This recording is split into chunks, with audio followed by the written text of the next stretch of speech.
글로벌 비트 시간입니다. 3대 지수 또 한 번 하락으로 마무리를 했습니다. 아무래도 CPI 이후에 생산자 물가지수가 어떻게 나오는가에 굉장히 초점이 맞춰져 있었는데요. 물가가 참 쉽게 잡히지가 않습니다. 이러한 충격이 전방위적으로 시장에 하방 압력을 가하고 있는데요. 그럼에도 불구하고 우리는 특징주 속에서 앞으로의 시장 어떻게 나아갈 수 있을까 힌트를 좀 찾아봐야 될 것 같습니다. 체린 앵커와 함께 특징주 어떤 것들이 있었는지 알아보시죠. 네, 현지 시간 3월 14일에도 다양한 특징주들이 있었는데 어떤 것들이 있었는지 하나씩 정리해 드리도록 하겠습니다. 자, 먼저 오늘 시장은 생각보다 높게 나왔던 PPI 지수에 반응하면서 국채 금리가 올랐고요. 이에 따라서 3대 지수는 일제히 0.3% 내외의 하락세를 나타내는 모습이었습니다. 나스닥 지수가 0.3% 하락하면서 16,128포인트 선을 거래를 마치는 오늘장이었는데요. 업종별 흐름은 어땠는지 확인해 보겠습니다. 국채 금리가 오르자 금리에 가장 민감하게 움직이는 업종이죠. 부동산 섹터가 크게 하방 압력을 받았습니다. 1.6% 오늘 가장 부진한 모습을 보이는 모습이었고요. 그 뒤를 이어서 소재 그리고 경기 방어 섹터가 1% 가까운 하락세를 연출했습니다. 반면에 금리에 취약한 커뮤니케이션 그리고 기술주는 그래도 시장 대비해서 선방하는 모습을 보여줬죠. 일부 빅테크 종목들이 크게 올라준 덕분이었는데 구체적인 종목별 흐름 어땠는지 확인해 보도록 하겠습니다. 먼저 최근 전반적인 투심을 주도하고 있는 종목이죠. 엔비디아부터 확인해 보도록 하겠습니다. 엔비디아의 주가는 전일에 이어서 오늘도 3.3% 하락한 채 거래를 마쳤습니다. 10년물 금리가 장중에 4.29%를 터치하면서 하방 압력을 받았는데요. 이틀 전이었죠. 7% 급등한 데 따른 차익 실현 매물이 출회됐다. 이런 평가도 가능하겠습니다. 오늘장에서 3% 넘게 하락하면서 880달러 선마저 반납한 채 거래를 마치는 모습이었고요. 엔비디아 급락의 여파가 여타 반도체 주들에도 번지는 모습이었습니다. AMD와 마이크론의 주가가 4% 그리고 각각 3% 가까운 하락세로 기록이 되는 오늘장이었습니다. 자, 그런가 하면 기술 섹터 내에서 마이크로소프트는 크게 올랐습니다. 다음 달 1일이죠. 생성형 AI 솔루션인 코파일럿을 출시한다. 코파일럿 포 시큐리티라는 서비스를 출시한다고 밝혔습니다. 자, 이 서비스가 IT나 보안 담당자들을 위한 보안 솔루션이라고 전해지는데요. 이 외부 위협을 신속하게 대응하고 감지할 수 있도록 지원해주는 솔루션이라고 합니다. 출시 기대감이 약세장 속에서도 이렇게 2.4% 선방하는 흐름을 보였고요. 오늘 최고가를 경신하기도 했습니다. 자, 바로 옆에 어도비의 경우에는 오늘 실적 발표를 앞두고 제한적인 움직임을 나타냈는데요. 잠시 후 뒤이은 코너에서 자세하게 정리를 해드리도록 하겠고요. 다음으로 메타와 알파벳도 확인해 보도록 하겠습니다. 상반된 주가 흐름을 나타내는 오늘장이었는데요. 지난달 디지털 서비스법이죠. DSA가 시작되면서 유럽연합이 본격적인 온라인 플랫폼 규제에 나서고 있습니다. 이번에 공식 조사에 표지가 됐던 건 중국의 이커머스 기업 알리익스프레스인데요. 그 뒤를 이어서 앞으로 구글과 유튜브, 페이스북 그리고 인스타그램에 대한 조사 역시 이어갈 것으로 예상이 되고 있습니다. 이런 예상이 오늘 메타의 주가에는 이렇게 하방 압력을 가하는 모습이었는데요. 반면 알파벳의 주가는 그럼에도 불구하고 2.4% 상승한 채 거래를 마쳤습니다. 다음으로는 전기차의 대명사로 불리는 종목이죠. 테슬라도 확인해 보도록 하겠습니다. 오늘 시클리컬 쪽에서 이렇게 두드러지는 낙폭을 보였던 테슬라인데요. 전일 웰스파고 측에서 매도 의견 그리고 목표가 삭감을 전했던 데 이어서 오늘은 UBS 측에서도 목표가를 하향하는 이슈가 있었습니다. 기존의 225달러에서 이제는 165달러로 낮춰 잡았는데요. 투자 등급은 중립 등급을 유지하고 있기는 하지만 이 목표가가 현재 주가와 거의 차이가 없습니다. 오늘 160달러 부근에서 마감이 되었는데 목표가가 160달러로 제시됐기 때문에 이거는 뭐 사실상 매도 의견인 것 아니냐라는 해석도 나오고 있는 상황이죠. 이에 따라서 테슬라의 주가는 4% 급락세로 진행을 됐습니다. 자, 그 다음으로 금융 섹터 내에서 JP모건 역시 확인해 보도록 하겠습니다. JP모건의 주가는 1.8% 하락한 채 거래를 마치는 모습이었는데요. 벌금 악재가 발생하면서 하락을 했습니다. 그간 수십억 건의 거래를 수익을 제대로 모니터링하지 않았다는 사실이 적발되면서 3억 5천만 달러의 벌금을 부과받게 됐습니다. 대형 은행주 가운데에서는 상대적으로 큰 낙폭을 기록하는 오늘장이었고요. 다음으로 특징주들 스탁을 하나씩 열면서 확인해 보도록 하겠습니다. 자, 유명 연예인들의 선택을 받으면서 한때는 제2의 테슬라가 되는 것 아니냐라며 기대를 부었던 유망주입니다. 피스커의 주가가 굉장히 큰 폭으로 폭락을 했습니다. 파산 절차를 준비하고 있다는 소식이 전해지면서 오늘장에서 52% 가까운 폭락세를 나타냈고요. 미국 내에서 전기차 수요가 감소하고 또 가격 인하 전쟁이 있다 보니까 여기에서 살아남지 못했다고 평가가 가능하겠습니다. 이 피스커의 파산 준비 소식이 여타 전기차주들에 대한 투심을 지속적으로 악화시키는 것 아니냐라는 우려가 시장 한편에는 자리 잡고 있는 상황인데요. 그러다 보니까 리비안, 니오 등의 종목들 역시 오늘 큰 폭의 하락세를 연출했습니다. 다음으로 실적 발표 후에 움직였던 종목 확인해 보겠습니다. 건설업체인 레나인데요.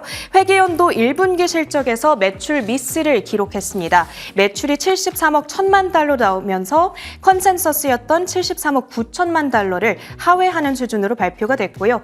이 소식에 레나의 주가는 7.6% 급락하면서 152달러 수준의 종가를 형성하고 있습니다. 다음으로는 딕 스포팅 굿즈 역시 확인해 보도록 하겠습니다. 각종 스포츠 용품을 판매하고 있는 미국의 체인 기업인데요. 이 실적 발표 후에 급등세를 연출해 줬습니다.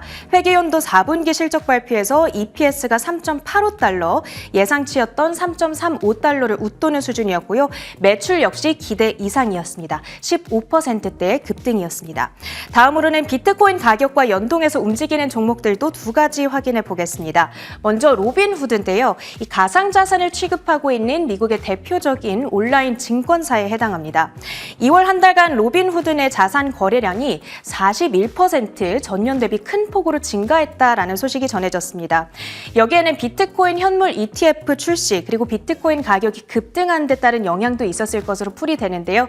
여기에 힘입어서 로빈후드 주가 크게 뛰는 오늘장이었고요. 다음으로는 세계 최대 비트코인 보유 기업이죠. 마이크로스트래티지 역시 확인해 보겠습니다. 비트코인 5억 달러분을 추가로 매입한다라고 밝히면서 오늘장 하락으로 마감이 됐습니다. 마이너스 5% 기록하면서 1,676달러 선 종가 형성하고 있습니다. 특징주 시황 정리해드렸습니다.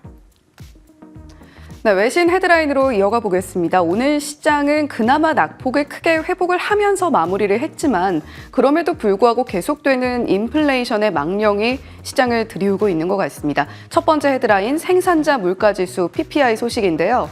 자, CNBC에서는 이번 한 주는 물가가 굉장히 끈적하고 잘 잡혀가지 않는다는 것을 확인한 한 주였다라고 이야기를 하고 있습니다. CPI에 이어서 PPI까지 생각보다 좋지 않은 성적표를 받아든 것이 원인이었는데요. PPI가 어떻게 나왔는지 함께 살펴보시죠.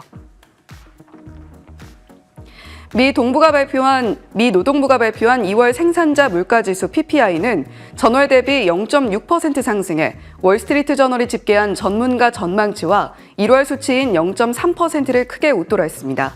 생산자 물가는 2달 연속 올랐고 앞서 발표된 소비자 물가지수 CPI도 1월에 이어 2월까지 대체로 예상치를 웃돌면서 인플레이션 우려가 다시 고조되는 분위기입니다.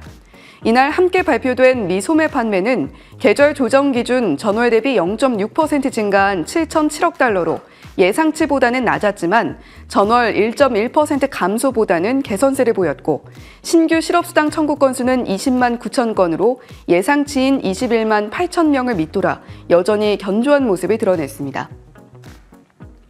자, PPI의 변화 추이 함께 살펴보시죠. 지금 파란 선으로 표시된 것이 이번에 전월 대비로 나왔던 PPI인데요. 0.6으로 이전보다 확실히 올라서는 모습을 보여주고 있습니다. 시장에서 PPI를 주목하는 이유는 아무래도 CPI에 반영되기 이전에 2, 3개월가량 선행하기 때문인데요. 이렇게 생산자 물가가 오르게 되면 당연히 소비자 물가로 전가가 되게 되고 인플레이션이 끈적한 모습이 잡히지 않게 되는 현상이 상승이 이어지게 되는 겁니다. 자, 이렇게 계속해서 PPI 물가가 시장 예상치 전월치를 상회하게 된다라고 한다면 연준의 결정에도 함께 영향을 미칠 수밖에 없겠죠. 그에 따라서 10년물 국채금리 수익률의 최근 5거래일 추이인데요. 이번 한 주는 워낙에 10년물이라던가 30년물이라던가 국채 입찰이 많이 진행이 되면서 국채금리 수익률이 오르는 모습을 보여주기도 했습니다만 특히 이 PPI도 함께 부담이 되면서 오늘도 거래된 모습을 보시면 거의 다시 4.3%가량을 향해서 달려나가고 있는 모습을 보실 수가 있습니다. 자, 이렇게 국채금리 상승은 시장에도 하방 압력으로 작용할 수밖에 없게 되고 이번 FOMC에서는 연준의 점도표가 발표가 될 예정인데 3월 점도표에서는 아무래도 올 한 해 동안 3차례 정도 금리 인하가 이루어질 것이다 라는 이야기가 나오다가 2회 전망으로 수정될 것이다 라는 이야기가 함께 나오고 있습니다. 이에 따라서 패드와치 상에서 한 주 전까지만 해도 6월 인하 확률이 75%가량으로 점쳐지다가 지금 현재는 60%가량 또는 그를 밑도는 수치로 나오고 있는 모습이거든요. 이런 부분들 함께 확인하시면서 계속되는 물가 압력 얼마나 이어지게 될지까지 주시해 보시면 좋겠습니다. 네, 다음 헤드라인으로 이어가 보겠습니다. 스페이스X 3차례 좀 연기되는 모습을 보여줬는데 절반의 성공을 거뒀다라는 평가입니다. 스페이스X의 스타쉽이 인류를 화성으로 보낼 것이다. 머스크 CEO가 남긴 말입니다. 스페이스X의 발사 어떻게 이루어졌는지 함께 살펴보시죠. 스페이스X는 미 중부 시간으로 오전 8시 25분 미국 텍사스주 남부 보카치카 해변의 우주 발사 시설 스타베이스에서 스타쉽을 발사한 뒤 시속 26,000km가 넘는 속도로 고도 200km 이상의 우주 지구 궤도에 도달했습니다. 이후 약 48분간 지구 반바퀴를 비행했지만 대기권에 재진입해 낙하하는 과정에서 자사의 위성 인터넷 서비스인 스타링크와 연결이 끊겼습니다. 스타쉽은 나사가 반세기 만에 인류를 달에 보내려고 추진하는 아르테미스 프로젝트 3단계 임무에 2026년 사용될 예정으로 이번 발사에 대해 미 항공우주국의 빌 넬슨 국장은 X 계정을 통해 우리는 인류를 달로 돌려보내고 화성을 바라보는 아르테미스 프로젝트의 큰 진전을 이루고 있다고 말했습니다. 앞서 스페이스X는 지난해 4월과 11월 스타쉽의 지구궤도 시험 비행을 시도했으나 모두 실패로 끝난 바 있습니다. 자, 더불어서 시장이 주목했던 실적 발표도 함께 살펴보시죠. 어도비의 실적이 발표가 됐습니다. 사실 이 오픈 AI의 소라가 발표된 이후에 어도비가 당일 주가 급락이 7% 넘게 나왔었거든요. 그렇게 되면서 어도비의 AI 관련 입지에 큰 타격을 입지 않겠느냐라는 우려가 있었는데 일단 현재 주가 반응으로 봤을 때는 실적에서의 실망감을 감추지 못하고 있는 걸로 풀이가 됩니다. 앞서서 해린 앵커가 짚어주었듯이 오늘 장중에는 그 경계감으로 0.5%가량 하락으로 마무리를 했는데요. 시간외에서 10% 넘게 빠지고 있습니다. 왜 그런 걸까요? 일단 매출액과 주당 순이익을 살펴보게 되면 발표치가 컨센서스를 살짝 웃도는 거의 예상치에 부합하는 수준의 모습을 보여줬습니다.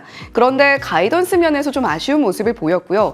이번 특히 어도비의 발표가 주목이 됐던 것이 이 소라에 대응할 수 있는 어도비만의 무기를 이번 실적 발표를 통해서 드러낼 것이다 라는 기대감이 있었는데 사실상 어도비가 주가 부양을 위해서 250억 달러의 자사주 매입을 하겠다라는 것 외에는 일단 시장에서 크게 반응할 만한 호재성은 없어 보입니다. 이에 따라서 어도비의 주가가 크게 출렁이고 있으니까요. 이 부분까지 함께 체크해 보시면 좋겠습니다. 간밤에는 엔비디아를 비롯해서 반도체 종목들의 주가도 많이 빠졌습니다. 그런데 오히려 이때를 기회로 삼아서 우리가 매수를 할 수 있는 종목들이 뭐가 있을까 탐색하고 계신 분들도 분명히 계실 것 같은데요. 오늘 주목할 만한 미국 시장 주인공은 퀄컴입니다. 함께 살펴보시죠. AI 성장에 대한 기대감으로 뜨겁게 달아오른 미증시에서 AI 수혜로 실적이 늘었거나 실적 성장이 예상된다고 밝힌 대표적인 기업은 엔비디아, 메타 플랫폼, 슈퍼 마이크로 컴퓨터, 델 테크놀로지스, IBM, 팔란티어 테크놀로지스, 오라클 등입니다. 전문가들은 클라우드 다음으로는 개인용 하드웨어 기기에서의 AI 혁명, 즉 엣지 또는 온 디바이스 단계에서의 AI 수요 급증을 전망하고 있습니다.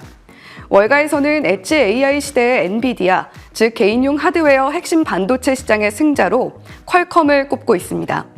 엔비디아의 지배적인 입지는 데이터 센터와 서버 시장에 국한되고 오히려 엣지 AI 생태계에선 무선 통신 기술과 AI 허브라는 소프트웨어 생태계, 더불어 스마트폰 칩 시장의 선두주자라는 입지를 갖고 있기 때문이라고 설명하고 있습니다.